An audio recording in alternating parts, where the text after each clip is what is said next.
All right, you tell me. The red means that it's recording? Okay.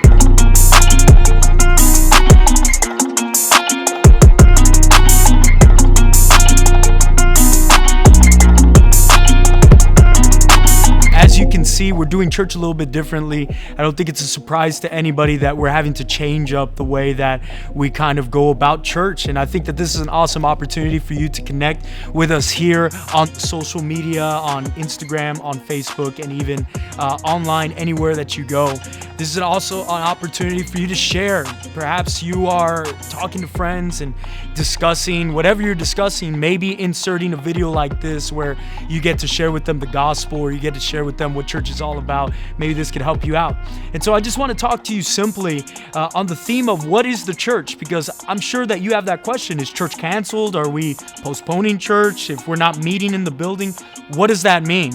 And I think that is a good question to ask, but maybe we don't know what we're asking when we ask that question. And so what I want to do is I want to just talk simply with this theme, what is the church? And we're going to put up a couple of videos talking about that. So I guess we'll start with that question. What is the church? By definition, this is what the Bible would say the church is.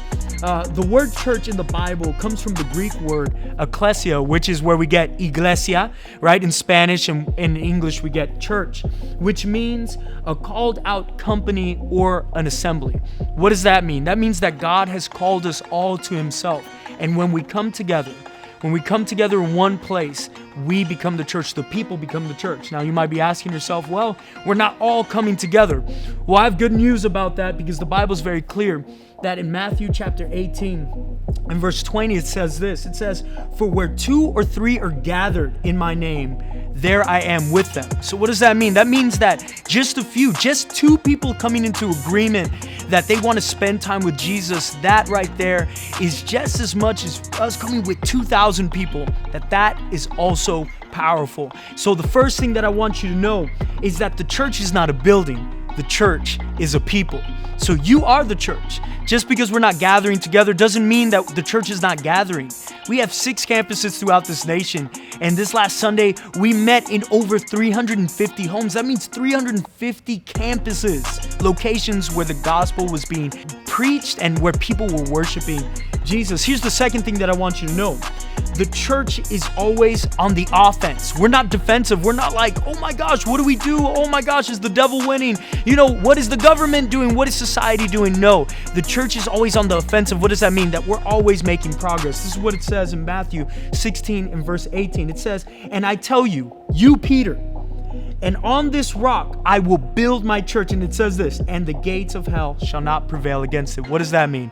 Gates are a defensive measure, and it says that the gates are of hell, that they're on the defense, meaning we're on the offense. And the good thing is that wherever the gospel is preached, wherever we have church, guess what? We're the ones that are coming against the defense of hell, and we're overcoming it, right? So the first one, remember, the church is not a building, it's a people. And the second thing, remember that the church is always on the offense. And here's the third thing. The third thing is that the new temple is you. It's you, it's me. That the Spirit of God that is being poured out on everybody is not relegated to a stage, it's not relegated to an altar, but instead our hearts have been opened to receive the fullness of the Spirit. This is what it says in 1 Corinthians chapter 3, verse 16. It says, "Don't you know that you yourself are God's temple and that God's Spirit dwells within you?" Man, that's so powerful to think the God of the universe, the God that created the heavens and the earth, has decided to make his home in our hearts. The Bible goes and continues on saying that he knocks at the door, and whoever answers the door and lets him in, that he will come and make his home with you and dine with you. And I think that that's so powerful at this time. You're not far from God because you're far from an altar or far from a worship experience. Wherever you are, the church is, because you are the church. Church is not a building. And so I pray that you remain encouraged, that wherever you are during this quarantine where we're having to do social distancing, as you continue to wash your hands and you continue to follow all the guidelines that the government is giving us and that people are encouraging us to do, know that the church hasn't stopped. It never stops. And that if anything, we don't hide, we multiply.